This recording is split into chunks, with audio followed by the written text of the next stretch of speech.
Hi guys. So, something a little bit different from me today. I'm going to be talking through the 2023 Reddit R Fantasy top list of fantasy novels. I'm going to go through the top 25 novels, or series in some cases, and then I'm going to give my thoughts on them. So, if I've read them, whether I think they're any good, if I haven't read them, then whether I want to read them or I'm planning to read them very soon, and if I have no plans to read them at all.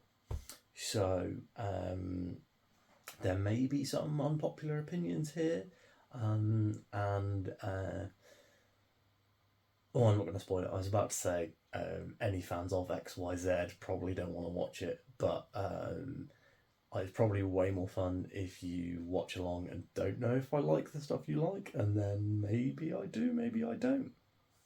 So, starting at number 25, we have The Expanse. So, The Expanse by S.A. Corey, which is a pen name for the writing duo of Ty Frank and Daniel Abraham.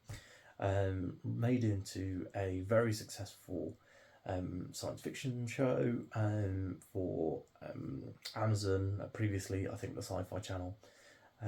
This is probably one of the most loved big long science fiction series. It ended, I think, last year, and people have said that it stuck the landing. So this one is on my list. I don't know when I'm going to get to this one. I don't know if it is going to be a 2024 series or not. I did talk a little bit to another booktuber, Bask in the Story, about this one. And while we did say that we were probably going to buddy read Wheel of Time together, we didn't talk about Expanse. I think it's probably only sensible to read one big series at a time. So something like The Expanse might have to wait until I have finished or gotten bored with Wheel of Time. 24 is The Dark Tower by Stephen King. So, Dark Tower, I have read. I've read all 7 mainline books. I've actually read some of the Marvel Comics adaptation as well. That actually, weirdly, was the first Dark Tower stuff that I read. I read a couple of issues of it and thought, this is so cool. I'm going to go out and get the books and I'm going to start reading.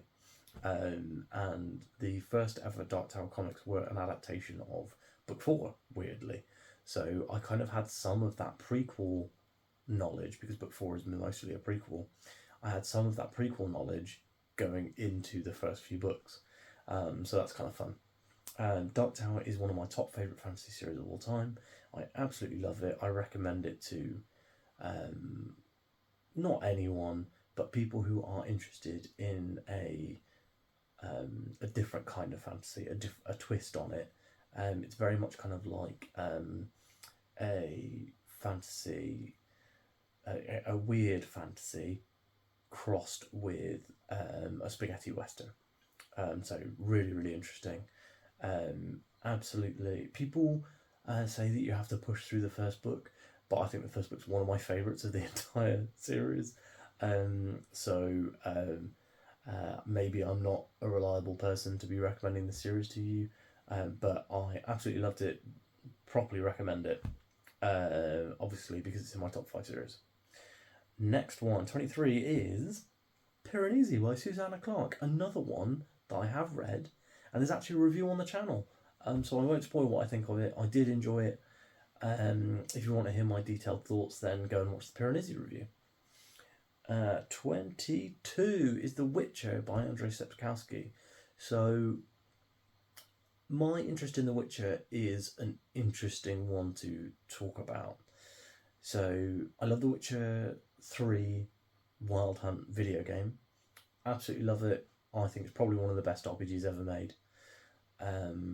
But a lot of people that I know who love the game say that the game is actually one of the very, very rare occasions where the adaptation is better than the original. I own the first short story collection, The Last Wish. I own that on Audible, and I used to listen to a short story or two while I was doing chores around the house. And this was back in 2020 when my son was very young, and so I had not very much time for my hobbies, but I did have a lot of time to do chores and listen to stuff. So I listened to some podcasts and a lot of audiobooks in that year.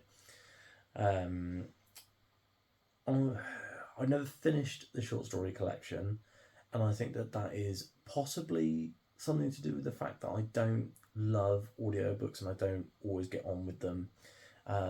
But I think that for a really good audiobook, I'm often drawn in to either pick up the physical version or the Kindle version and carry on reading. So I'm mixed on The Witcher. I have no plans to read it. It's not on any of my TBRs, but I think if enough people were interested in me reading The Witcher, then maybe I would add it onto the TBR for maybe I could read the first short story collection next year or something like that. Okay, 21, The Locked Tomb by Tamsin Muir.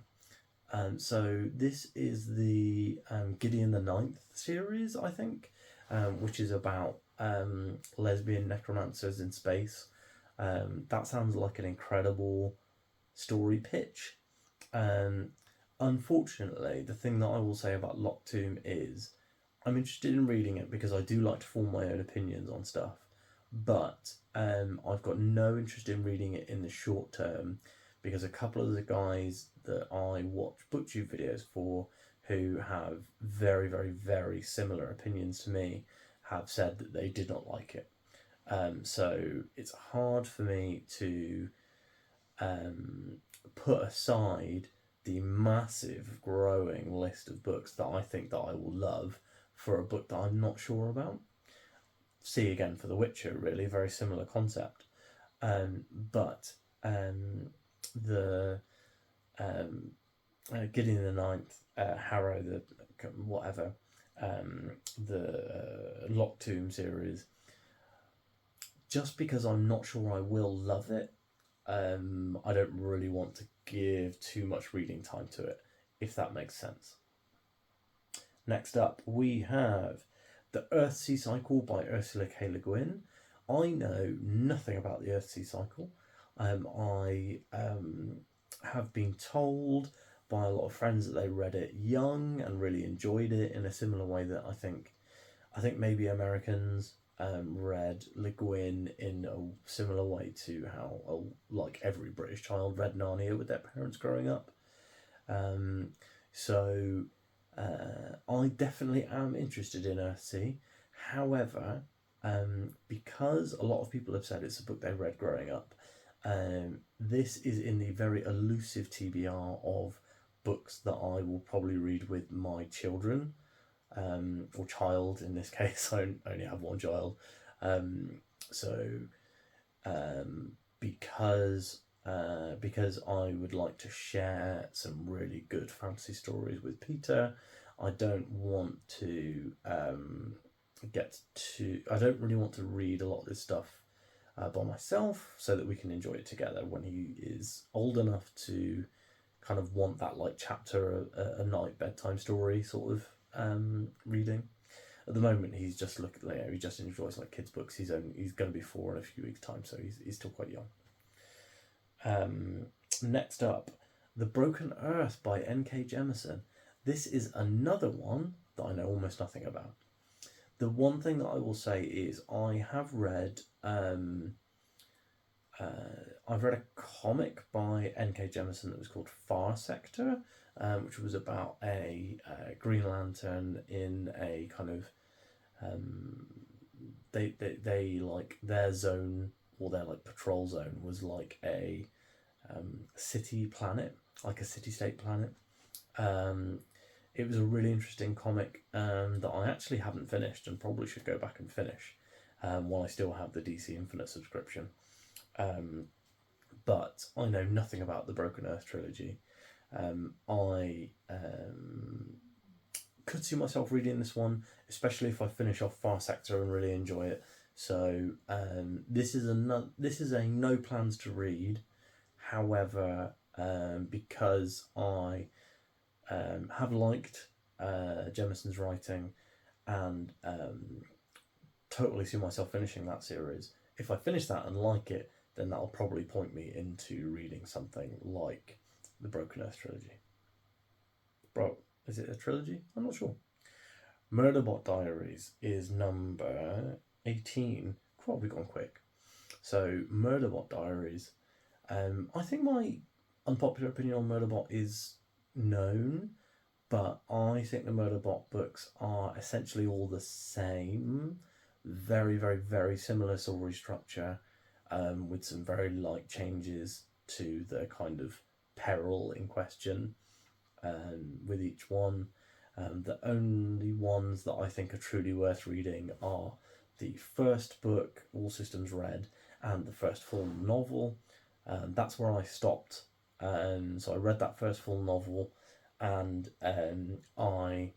whilst I did actually request, and my local library system bought all of the Murderbot books, I stopped at that first full novel and have not carried on. Currently, I have no plans because, as I said, they're so samey. And I would say also, I'm reading these from the library, but if you're paying the £18 full whack for these, 120 page, what is essentially a novella, but for many other authors, then you can read All Systems Red in an afternoon, basically. If you're buying these at full price, then you're being ripped off, in my opinion. Cradle by Will White. Now, this one is the opposite of a rip-off. When the final Cradle book came out, Will White gave away every single book he had written on Kindle. Now, it's a bit late for you to claim that offer because that was a while ago. But I actually claimed it, so I claimed every single book by Will White, and that not Will Wright, and that got me all of his sci-fi series. It got me his I can't remember what the other fantasy series he's written is, and it got me books 1 to 11 of Cradle. So I read book 1 of Cradle, and I really enjoyed it. I love the twist. So there's kind of a twist about halfway through, and I really, really loved that, and that spurred me on to read way more of the book. Then I started book 2 right away and fell off about 20% in and have never gone back to it. I think I would probably have to restart book 2 if I wanted to finish that series.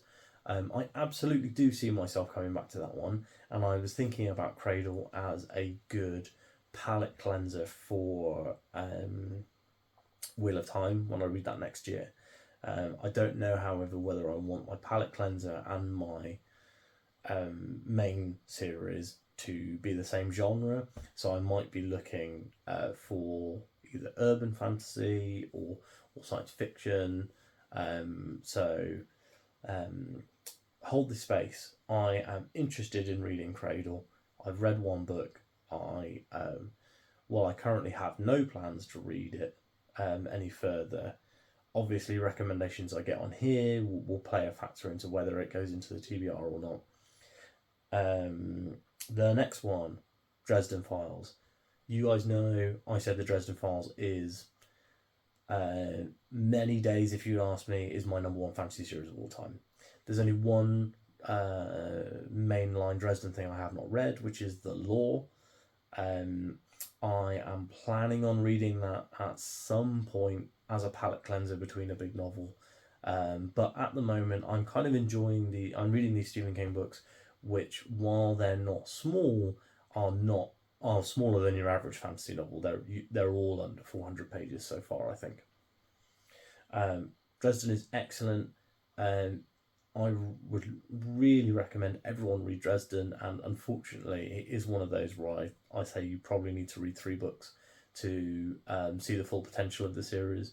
I think book 1 is good. I think book 2 is good but flawed, and I think that book 3 is genuinely very good, and book 3 is where Butcher kind of lines up all of his dominoes, which he then proceeds to slowly knock over Domino Rally style over the rest of the series of books. So, book 3 is genuinely the start of and the widening of the world and really showing you the potential of Dresden. So if you get all the way through book 3 and you don't like that series, I am so sorry I've made you read 3 books, but that series is not for you. Fifth book, so 15 on the list. So we've got 10 done. So I'm 15 minutes into the video and we've done 15 series. So obviously I'm moving at a decent clip. The 15th is June by Frank Herbert. So I have read 4 June books. I've read all the way to God Emperor of June. I kind of wish I hadn't read God Emperor of June. I think the first 3 books are genuinely excellent. I would really recommend to anyone who is looking for that kind of epic political military sci-fi to pick up June and read books 1, 2 and 3. I have to say book 2, June Messiah, the shortest one, is weirdly maybe my favourite. I really liked a lot of the stuff that happened in it. June is and the movie is a really good adaptation. So if you like that movie, the Denis Villeneuve movie that came out in I think 2020, then if you like that, then it is worth reading the book because it's a fantastic adaptation. Everyone knows what June is. I don't think I need to explain it. Okay, 14, Red Rising. So this is a science fiction series by Pierce Brown. It might be erroneously described to you as a YA sci-fi. The first book has a lot of YA tropes, but I definitely do not think it's a YA book. I don't think it's really suitable for that audience. Red Rising is the story of a society that is basically organised into different castes, and the caste is referred to by a colour. And the main character, Darrow, is from the lowest caste, the Reds, and he works in a mine on Mars. It's extremely dangerous work. Martians don't live very long. They don't have happy lives. And they're lorded over by this ruling class, the Golds. And then Darrow is given this opportunity by the Red Rebellion to kind of be... I don't really want to spoil the first book because it is really good, but he's given an opportunity to cause some havoc, as it were. I read the first book, absolutely loved it. I really, really enjoyed it. I went straight into the second book. I bought the whole trilogy, went straight into the second book, and I think I got about 20 or 30% in, and it just was not grabbing me at all. It felt a very, very different kind of book. I think that now that I am a more habitual reader, I would probably get a lot more out of book 2. I did see that book 1 is free for everyone as long as you're an Audible member. So I think that that's probably the route to take on that series, is to listen to book 1 and then start working my way through the series again. So I do want to read Red Rising. I might take a look at the book lengths, and if they are shorter books, then maybe that'll be my Will of Time palate cleanser. Who knows? Okay, now here is my first of my unpopular opinions. 13 is The Kingkiller Chronicle. This is by Patrick Rothfuss. Currently 2 books and several short stories and novellas, but 2 books that anyone cares about have been written out of a trilogy by Rothfuss. So the story is, in Kingkiller Chronicle, that a man comes into an inn and he realises that the owner of the inn is this kind of famous, legendary figure. This legendary figure is named Quoth. I'm going to say Quoth. Quoth, and he says, let me write your story. And Quoth is like, fine, I'll tell you my story. I'll tell it over 3 nights. and then each book is one of the knights. So him telling his story to this chronicler. Um, Book one, I really really liked. Book one was one of my favourite fantasy books when I read it. I think the prose is very good. I absolutely do not think it is the revelation that people say it is, but I did really like it. Book two is maybe the biggest drop in quality for me of a first book to second book ever. Um, my memory of book two is quite hazy because I read it very, very quickly as soon as it came out. But the thing that I remember the most is that I felt like it aggressively needed to be edited. It felt so long. It felt much longer than the original. I don't know what the word counts are for the books. However, it felt so much longer. It dragged, it really dragged for me. It was not exciting, it wasn't fun. Um, and also, there's like a whole section in the middle. Spoilers if you have not read this. I don't think it'll ruin it for you. It did ruin the book for me. In the middle of the book, there's a section where Kvothe goes to the world of like the god of sex and has sex with her so good that even though she kills everyone who has sex with her, she lets him free and like gives him some magic or something. Like, it's that dumb. The main character is such a like Mary Sue, I'm the best at everything, and it just, I don't know. I don't feel like your character should be so good at sex that you can make the god of sex not kill you. That's extremely dumb. Whoever let Rothfuss write that in his book, um, maybe they should rethink their editing career. So, another unpopular opinion. 12 in this list is Harry Potter by J.K. Rowling. I don't think that I have seen a single booktuber that I follow who openly says that they don't like Harry Potter. I will tell you now that I don't like Harry Potter.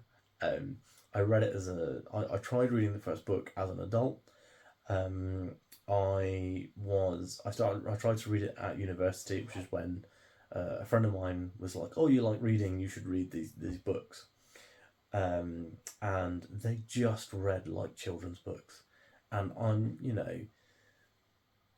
as a 20-something, I'm not going to read a children's book unless it is possibly for nostalgia reasons.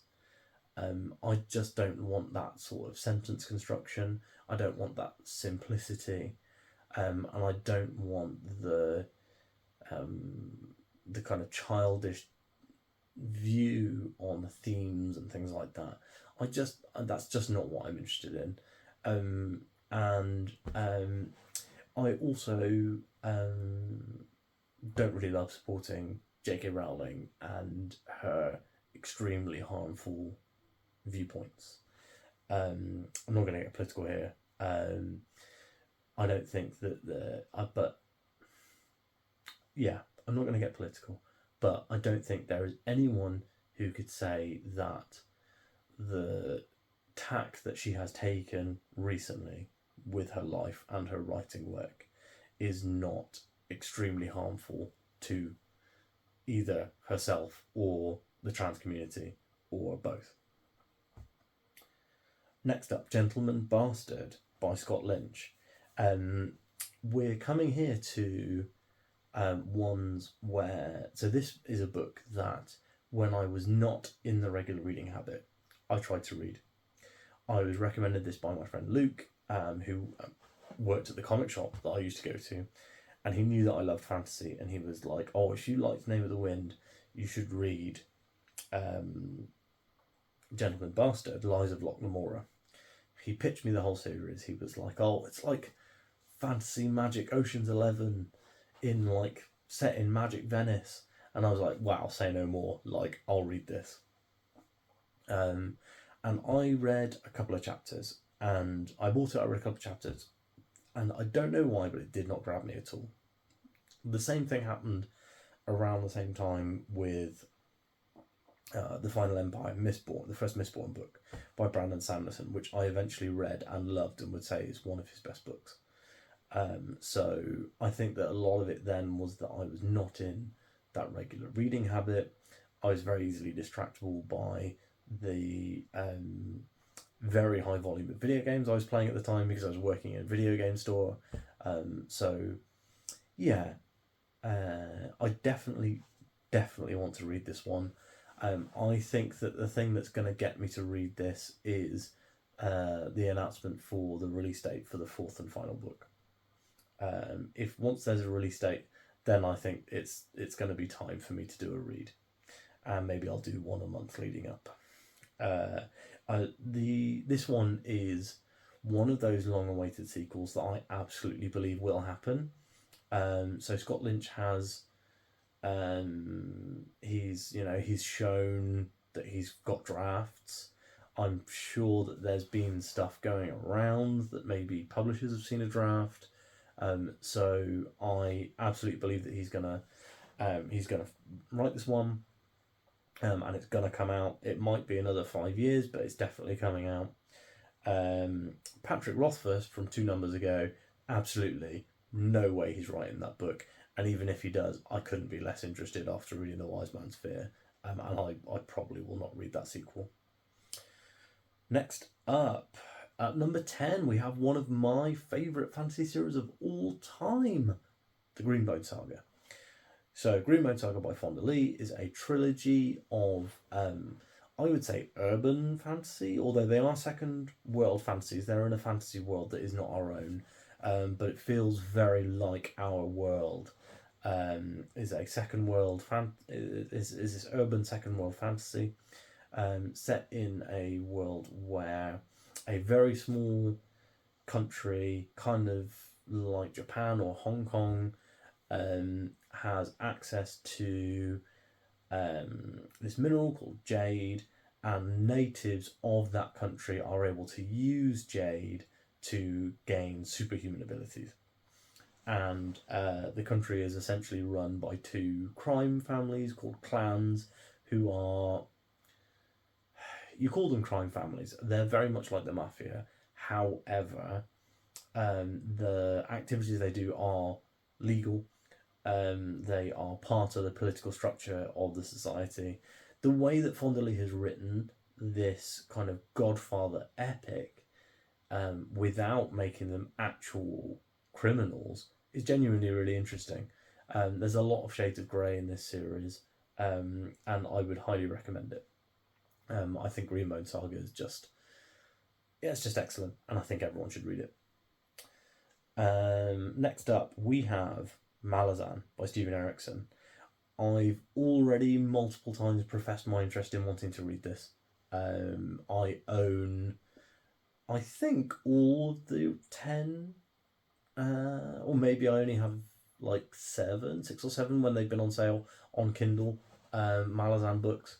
I bought them when I was heavily into reading Kindle books before I read a few books from the library and was like, oh, actually, I much prefer reading a physical book. So I'm gonna stop buying Kindle books and mostly pick up just physical books, unless those Kindle books are very, very cheap, 99p or whatever. So I don't really know anything about Malazan apart from I think it's about why the do you know what? I don't know. I know it's military fantasy. I know that everyone says it's one of the best ever. You know, Philip Chase, writer of a fantastic novel, Way Over Dan, said it's his number 1 of all time. So I've got to trust Philip, although he's a lot smarter than I am. So maybe for dummos like me, it might not be a number 1 of all time. But I absolutely am going to give it a go, and I think I'm going to try reading that at some point. I don't want to say next year if I'm going to read Wheel of Time next year, which I am kind of committed to now. But I do want to read it. when I do read Malazan, I think that I'm going to try and commit to reading the first 3 books, because that's kind of the first full story arc, is books 1, 2, 3, as far as I understand it. So when I get to it, that's what I'll do. Next up, Discworld by Terry Pratchett. So Discworld's a weird one, actually. So I have tried reading Discworld books in the past, and this is a me thing. I struggle with books that don't have chapters. The version of Discworld that I had did not have chapter breaks. It had so there wouldn't be a chapter break. There would just be like a couple of line breaks, and then the new chapter would start. And I really, really didn't like that formatting. I assumed that that was how all the Discworld books were, so I never went back to them. I have found out extremely recently that that is not the case. And now I'm definitely going to read some Discworld. Maybe Discworld will be that palette cleanser for the Wheel of Time. I absolutely don't know. Maybe I'll have to read a Discworld book, and if I read that and it does feel like I could palette cleanse Wheel of Time with it, then I will start picking it up. Next up, Realm of the Elderlings by Robin Hobb. So I have read the whole first series, the Farseer trilogy. Really, really, really, really liked it. It's slow, but not so slow that I thought it was. It's not too slow, and I absolutely love the characters and the depth to which Hobb lets us spend time with those characters. Excellent books. If you've got the patience for a slow burn of a story, it is worth it. It all comes to a fantastic climax, so it's worth reading. I have read also Ship of Magic. I think that even though I love the Farseer trilogy, I think Ship of Magic is better than all those 3 books. I started Ship of Destiny. My plan is to finish it before the end of the year, but we'll see if that happens. Next up, Wheel of Time. I've mentioned it about 10 times already. I'm going to read it. I don't think we need to talk too much about it. Starting in January with Either World. Next up, Mistborn, one of my favourite series of all time by Brandon Sanderson. In Mistborn, we have a world called Scadrial, which is ruled over by this kind of dark lord called the Lord Ruler, and has been so for many, many, many hundreds of years. There is a subservient class called the Scar, and then there are these kind of lords, and the lords have access to allomantic, or basically metal related powers. So they ingest metal, and then they can use that metal to fuel either one specific power or all of them. If they have all of them, they're called Mistborn. Absolutely fantastic series. My favourites is the Era 2 of Mistborn, which is kind of got more of an Old West feel to it. Although I do really, really like the first book, and I think the first book in the Mistborn series, The Final Empire, is, even though it was the second one that Sanderson published, I think it's still one of his best, even now. It's very much kind of an Ocean's 11 heist in a fantasy world, which we don't see very many. And that first introduction to the magic system is still just as powerful now as it was then. Number 4 is Song of Ice and Fire by George R.R. Martin, another series that I have read. So, this might be an unpopular opinion. I like Song of Ice and Fire. I think it's excellent. Those early books especially are some of the best fantasy books out there. I think the last 2 were not that great.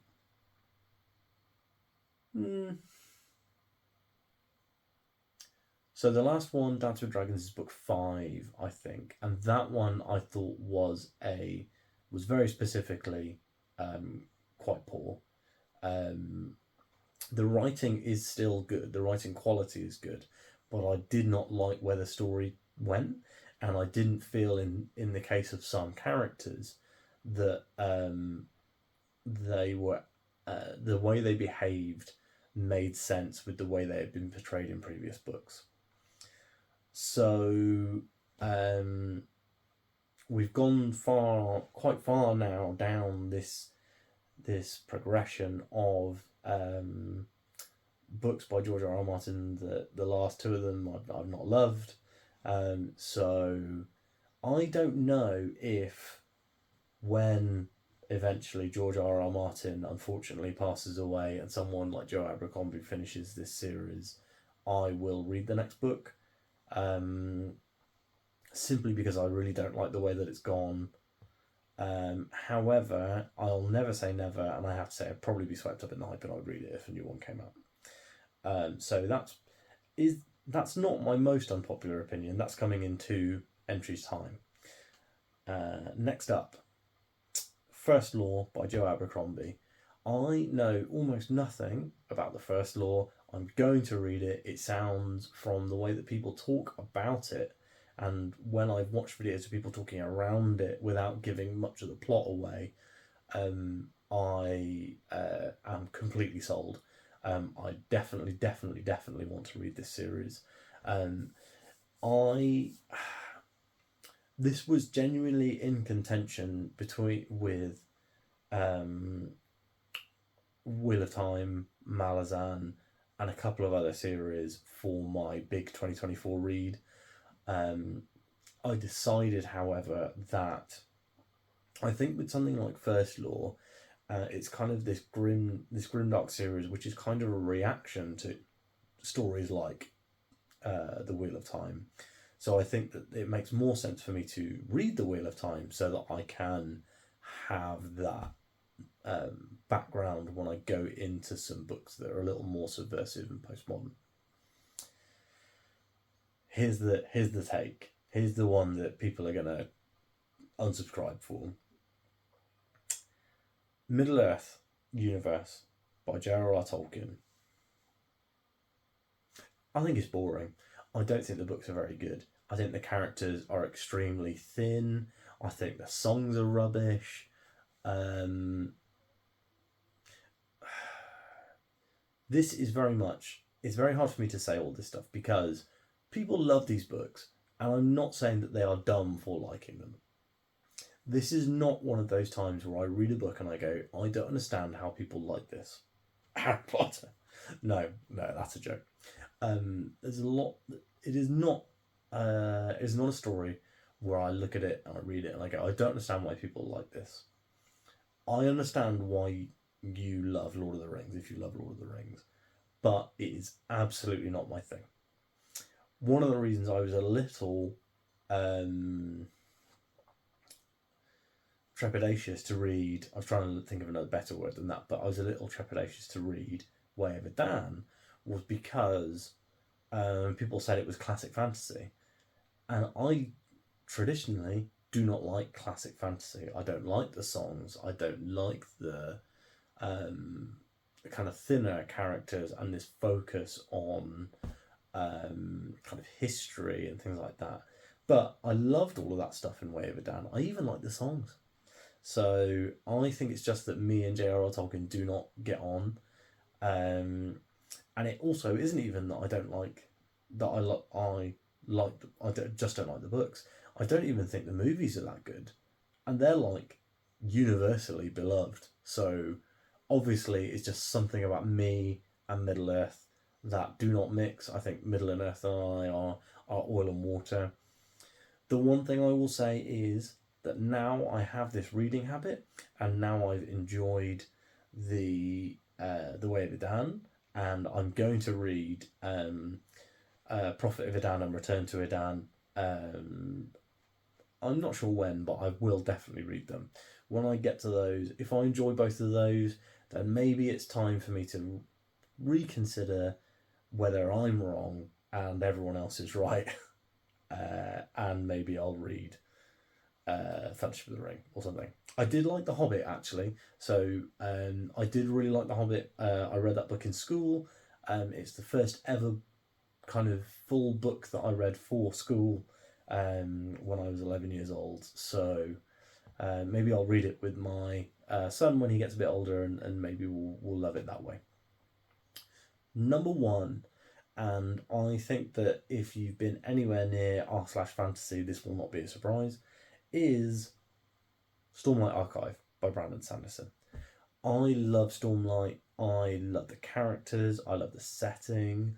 I love the twists, the powers, the magic, the world. I love everything about Stormlight.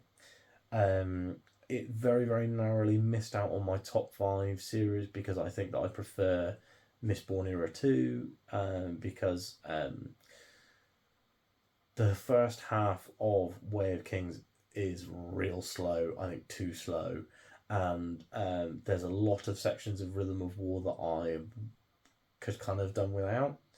I don't want to talk about them. Maybe there'll be a unpopular Stormlight opinions video somewhere in the future, maybe while we're prepping for Stormlight 5 next year, because I might do a re-listen with the graphic audio adaptation, because I've listened to a couple of bits and clips, and it's absolutely fantastic.